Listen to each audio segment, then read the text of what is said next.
everybody. It's Monday. That means it's time for another episode of Chatting with Agnes and Cecilia. I'm Cecilia Supp. I am one of the co-hosts, and I'm the principal and founder of Rogue Tulips 501c Consulting and Association Management Services, who is the sponsor of this program. I'm here today with my co-host and one of our regular guests, and I'm going to throw it over to Agnes to say hello. Thank you, Cecilia. My name is Agnes Amos Coleman. I'm an author and a consultant with Rogue Tulip. Over to you, Cecilia, to introduce Michael. Thanks, Agnes. And today, yes, we're back with one of our favorite regular guests, Michael Butera, who just knows so much about so many things, and we're glad that he spends time with us. So today, Michael is going to talk about the myths of hard and soft skills. And before we throw it over to Michael to introduce himself and then talk a little bit about his topic today, I just wanted to mention that a myth is a story that we use to explain something. So, for example, in ancient Greece, a myth was that a creature called a dryad lived in a tree, and that's what made the tree grow. So it's in some ways a scientific way of approaching the world. But as we do know, myths tend to be stories, and they don't tend to always be accurate. And we also have myths at the office. And so today's topic is the myths of hard and soft skills. And that's what Michael's going to talk with us about today. So let's throw it over to Michael and say hello, intro yourself, and then tell us what you think about the myths of hard and soft skills. Well, good afternoon to both of you. It's a pleasure to be with you once again. I'm Michael Butera. I have a consultancy called associationactivision.com, and I'm very happy to be a part of the Rogue Tulip Consultants Network. So I thought what we would do today is try to understand why this old paradigm, this old myth of soft and hard skills is what it is. And you actually, the why is quite simple. It's because the status quo is not sustainable for individuals or organizations in the new environment of this century. An organization need are employees, executives, leaders, and volunteers equipped to take proactively the next steps in the new ecology of this century, not the last century. And the last century was this mix of hard and soft skills. One of the ways we do this is through rethinking this outmoded concept of hard and soft. And it'll take a lot of courage. It's probably going to take some outside consulting to re-envision the work of organizational skills to be future-oriented and thereby successful in a new ecology in this century. And so I've come up with this idea of a three-sided work ecology triangle. And those three sides are operational. I think we're going to get a chance. There we go. So you have this technical or operational, we have digital, and we have human skills. And these three together are an interdependent set of work skills that value the employee and the institutions and those that we intend to serve. And this interdependence is really important to the way we think about this. Stephen Covey's, one of his famous quotes is, interdependent people combine their own efforts with the efforts of others to achieve their greatest success. And that's what this is all about. So let's take a look at each one of these and answer your questions as we move forward. Take, for example, technical or operational skills. Many of these are the kind of old hard skill areas that we've talked about so much. Finance, the ability to manage different products, general management, re-engineering, time management, reporting, and alike. Now, these are broad categories. And of course, there's a lot of detail underneath all of that. But that's the thing that we're used to, and we always think you can go get education and learn all those things and so forth and so on. So that's one large set of skills. The second set that I like to talk about is this idea of digital skills. Now, digital skills are different than these technical or operational skills. And this is a whole new arena that's come to us as a result of the century we now live in, where everything changes at a moment's notice, where the technology is different every day. As soon as you learn one, something new's arrived. So what does this mean? Well, it means that you have to have a level of fluency about artificial intelligence and machine learning, computer skills way beyond the basics of things like, knowing to run Microsoft Suite or Google Docs. And there's digital etiquette and media fluency. These are all digital kind of skills, document creation, the way we use information and data fluency, the idea of problem solving with data, converting information into usable data or data into usable information, and project collaboration, your ability to search and research. And finally, there's this whole arena of human skills. And these, used to be called emotional intelligent pieces. Well, they are that, but they're also leadership judgment, motivation, in the ability to embrace change, both as an individual and an organization, creativity, communications, collaboration, and your ability to work autonomous. So if we look at these interdependently and we quit thinking about here's the ones we learn, the hard skills, and here are the soft skills, the touchy feely that we've always done, I think what we do is we create a new paradigm upon which we can talk about how we employ people, how we look at volunteers, how we manage our organizations, and importantly, how we manage ourselves for continuous learning in a really different century that we now live in. A little long, but that's my first explanation. That's fantastic. And your quote from Stephen Covey is something, although Agnes and I don't usually quote Stephen Covey, that is one of our beliefs. And so I bet Agnes has a comment on some of this. I love this triangle, by the way, Michael. Thank you for sharing this with our global audience, wherever they're watching us from. One of the thought process that I have, and you might be able to have some clarity, particularly for our association community, is that I see this triangle obviously playing a significant role in impacting the bottom line or improving the bottom line for our association members. Can you shed light a little bit on that? Because you and I know that association exists to serve their members, but they also have to pay the bills. So help us clarify how this triangle can help impact a lot of this. Well, you make a very important point. No money, no mission. No matter how good your heart is, no matter what you want to do, without the business processes that go along with it, organizations can't do their work. There are probably a few exceptions to that, that built dramatically, but they're the exception. What it does for the bottom line, it recreates the way we think about our human capital. So that what we want to do here is instill in the organization as well as the individual the idea that we have to be continuous learners, that this time when you go through your initial educational period and you get a degree and you might get a master's, even get a doctorate, it's not enough anymore. You have to constantly be learning.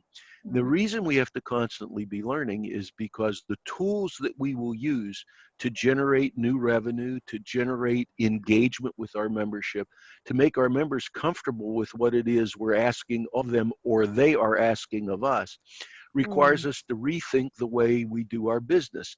And by embracing this idea of an interdependent group of skills, what we do is we create a situation where individuals and organizations are preparing themselves today, but for the many todays to come.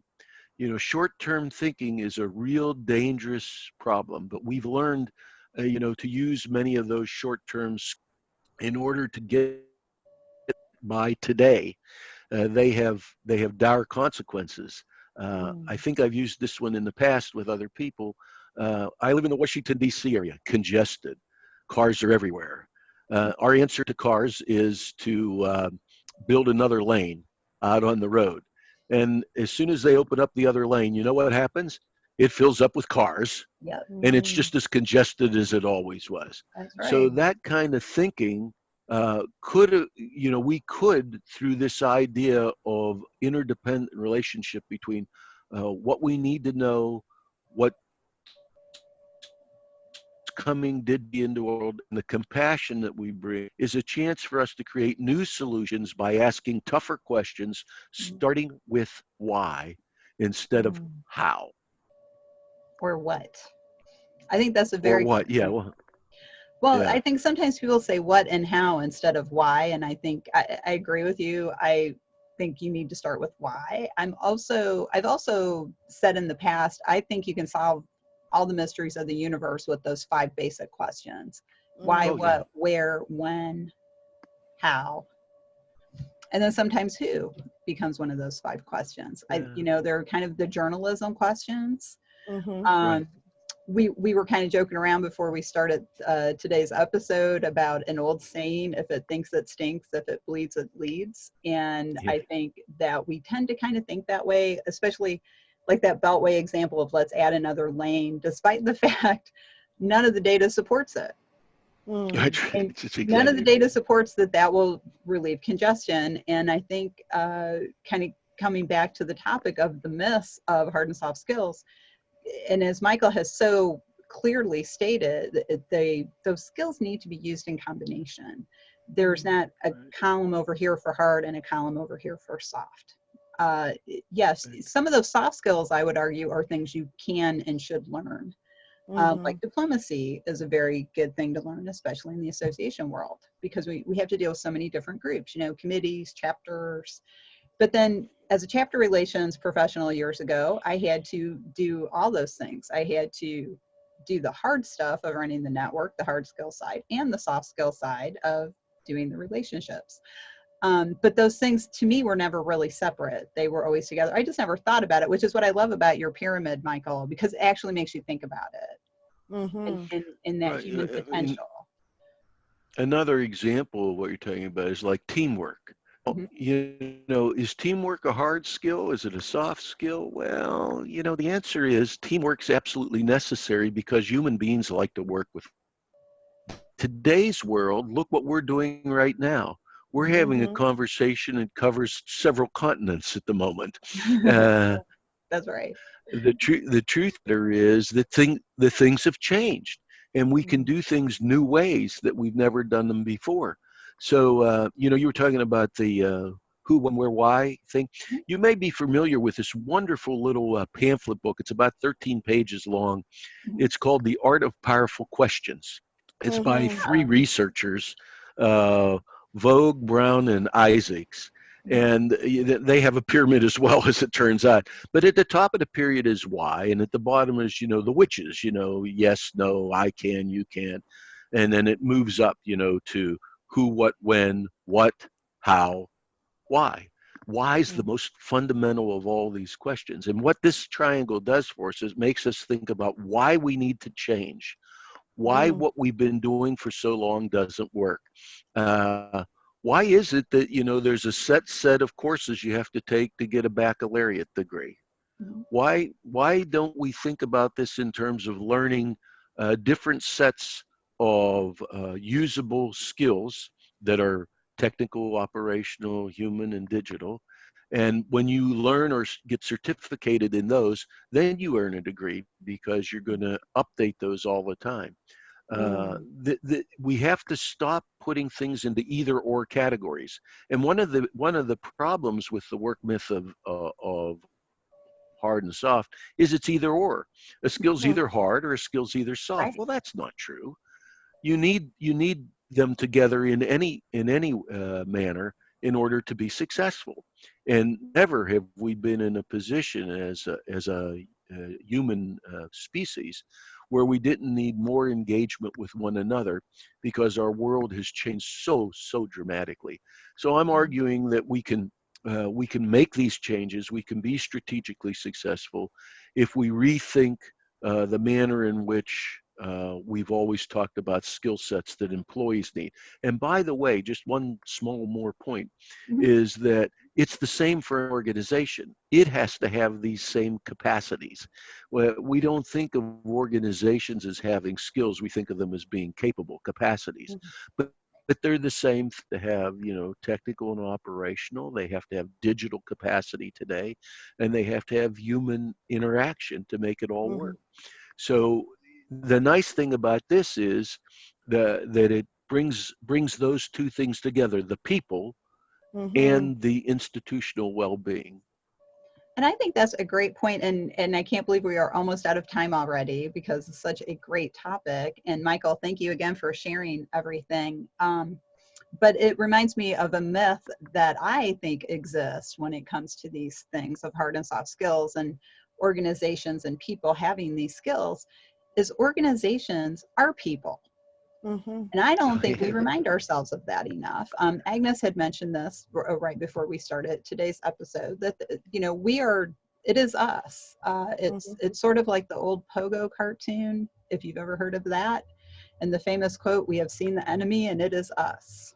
Mm-hmm. That's right. So if we are continuing to perpetuate these work myths, we are doing it, and we are continuing these myths, and we are continuing these attitudes like that's the way we've always done it, Mm-hmm. which is also a myth because you probably haven't always done it that way.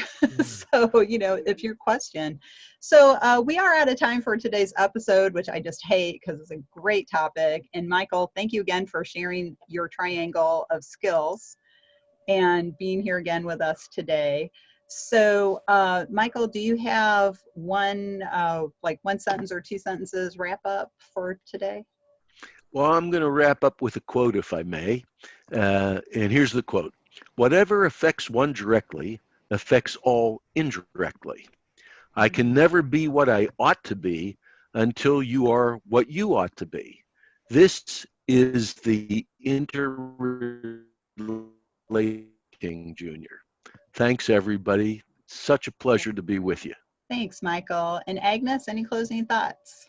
Excellent quote. I love it. And I think the bottom line is that what this triangle has shown us is that we need to have accountability to each other, to our stakeholders, transparency, and continuity in our lives and in our businesses. So I love it, Michael. Thank you again for that perspective. It's wonderful. And I My pleasure. agree. So thank you all for joining us today.